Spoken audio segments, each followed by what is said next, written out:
Hi viewers, welcome to our channel. అందరికీ ముందుగా వినాయక చవితి శుభాకాంక్షలు అంటే 4 రోజుల్లో పండగ వస్తుంది కదా, దానికి నైవేద్యంగా సమర్పించుకోవడానికి కుడుములు ఉండ్రాళ్ళు రెండు తయారు చేసేసుకుందామండి. దీనికి కావలసినవి చూసేద్దామండి.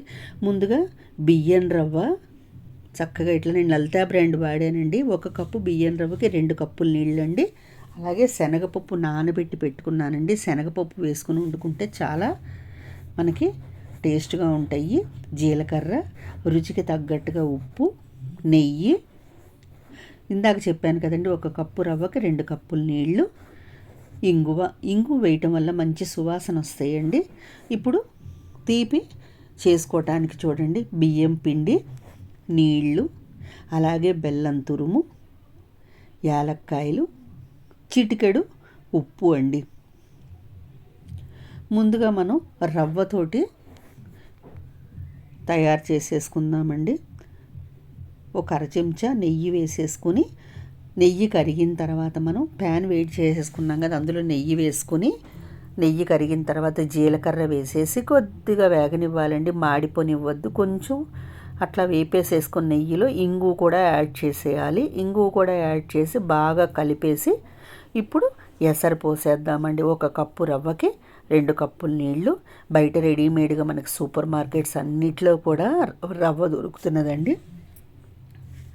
ఇప్పుడు ఎసరు పోసేసిన తర్వాత నానబెట్టినటువంటి శనగపప్పు, రుచికి తగ్గట్టుగా ఉప్పు వేసుకొని బాగా కలిపేసేసుకొని మూత పెట్టేసేసుకొని నీళ్లు ఉడకనిద్దామండి. నీళ్లు బాగా ఉడికి ఎసరు వచ్చిన తర్వాత రవ్వ అనేది మనం పోసేసుకుందాము.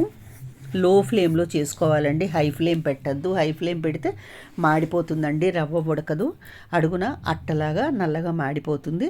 లో ఫ్లేమ్లో పెట్టేసి దీన్ని ఉడికించుకుందాము. మధ్య మధ్యలో కలుపుకుంటూ ఉండాలండి.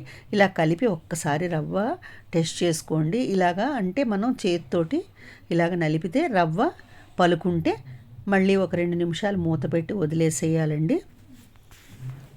ఇంకొంచెం పలుకుంది కాబట్టి నేను మూత పెట్టేసేసి ఉంచేస్తున్నానండి. లో ఫ్లేమ్లోనే చేసుకోవాలి.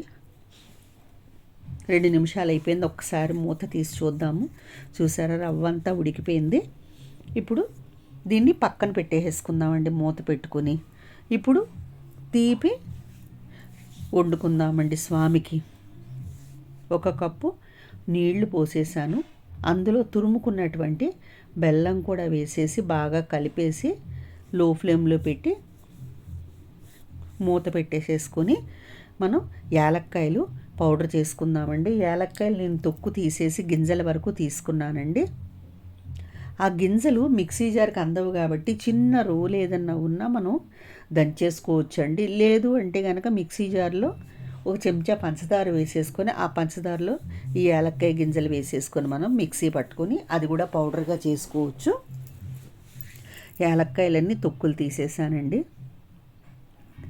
ఇప్పుడు ఒక మిక్సీ జార్ తీసుకొని ఈ యాలక్కాయ గింజలు, పంచదార వేసేసి మిక్సీ పట్టే షుగర్ వేసుకొని ఇలా గ్రైండ్ చేసేసుకుంటే పౌడర్ అవుతుందండి. ఎందుకంటే మిక్సీ జార్కి అందదు కాబట్టి మనం ఇట్లా పంచదార వేసుకోవటం అండి. బెల్లము పాకం రానవసరం లేదండి, కరిగితే చాలు. ఇప్పుడు ఉప్పు వేసేసాము. అలాగే 1 అర చెంచా నెయ్యి వేసేసి కలిపేసేద్దాము. ఇప్పుడు యాలక్కాయ పౌడర్ కూడా వేసేసి బాగా కలుపుకుందాం. మంచి సువాసనగా బాగుంటాయండి. నెయ్యి వేయటం వల్ల ఏంటంటే మనకి బాగా షైనింగ్ వస్తాయండి. ఈ ఉండలు చేసుకుంటాం కదా. ఇప్పుడు మొత్తం వేసేసిన తర్వాత బియ్యం పిండి కూడా వేసేసుకొని బాగా కలిపేసుకోవాలండి. బాగా కలిపి 1 అర చెంచా నెయ్యి వేసేసి మనం స్టవ్ మించి దించేసుకోవటమేనండి. ఎక్కడ పిండి అనేది లేకుండా బాగా ఇట్లా గరిటతోటి కలిపేసుకోవటమేనండి. నేను చెప్పిన ప్రకారం ఈ లెక్కలు ఇలా వేసుకుంటే కరెక్ట్గా వస్తాయండి. మనకి కుడుములు ఉండ్రాళ్ళు కూడా బాగా తయారవుతాయి. మొత్తం భాండీలోంచి ఇలా కలిపేసేసుకుని పిండి అంతా స్టవ్ ఆఫ్ చేసేసి పక్కన పెట్టేసుకుందామండి. ముందుగా మనం రవ్వతో వండుకున్నాం కదండి, అవి ఉండలు చుట్టేసుకుందామండి. ఇలాగా వేడిగా ఉంది కాబట్టి గోరువెచ్చగా మనం తడి చేయి చేసుకుంటూ ఇలాగా ఉండలు చుట్టేసుకోవటమేనండి.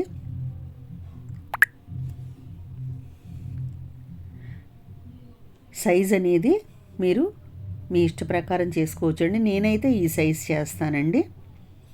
ఇంకా చిన్నవి కావాలన్నా చేసుకోవచ్చు, పెద్దవైనా చేయొచ్చండి, మన ఇష్టము.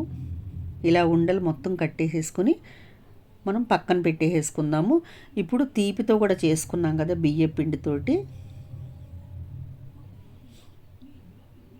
ఉండ్రాళ్ళు, అవి కూడా చుట్టేసేసుకుందామండి. కొన్ని కొన్ని గుళ్ళతో ఇట్లా రవ్వతో పెడతారండి, కొన్ని గుళ్ళల్లో ఇట్లా మనకి తీపితో చేసి నైవేద్యం పెడతారు. వినాయకుడి గుళ్ళోనే ఫేమస్ అండి ఈ రెండు కూడా. ఈ పండగ రోజున రెండు తయారు చేసుకొని మీరు నైవేద్యంగా సమర్పించుకోండి దేవుడికి. కొలతలన్నీ కూడా కరెక్ట్గా చెప్పాను చూడండి, వీడియో వివరంగా చేశాను. ఇప్పుడు బియ్య పిండితో వండుకున్నాం కదా, ఇవి కూడా ఉండలు చేసేసుకుందామండి. ఇది కొంచెం తడి చేయి చేసేసుకుని ఎక్కడ పొడి లేకుండా మొత్తం ఇట్లాగా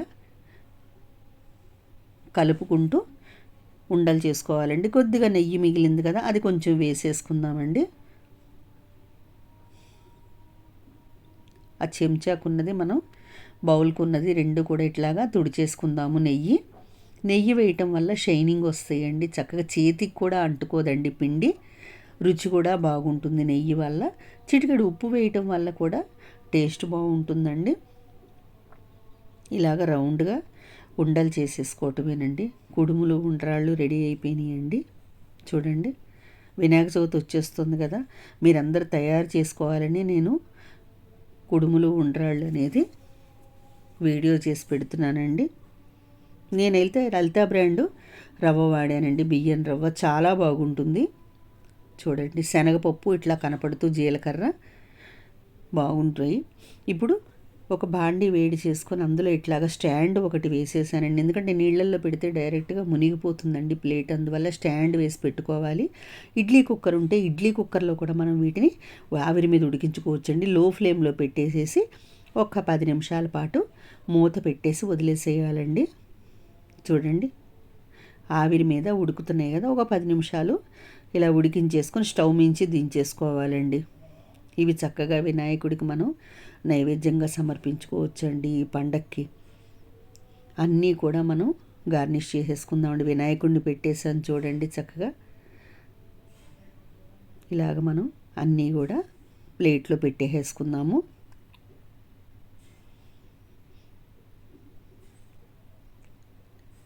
రెడీ అయిపోయినాయండి కుడుములు ఉండ్రాళ్ళు. మీరు కూడా ఈ పండక్కి ఈ లెక్కలతోటి చక్కగా చేసుకోండి. కరెక్ట్గా మెజర్మెంట్స్ అన్నీ వేసుకుంటే చక్కగా వస్తాయండి.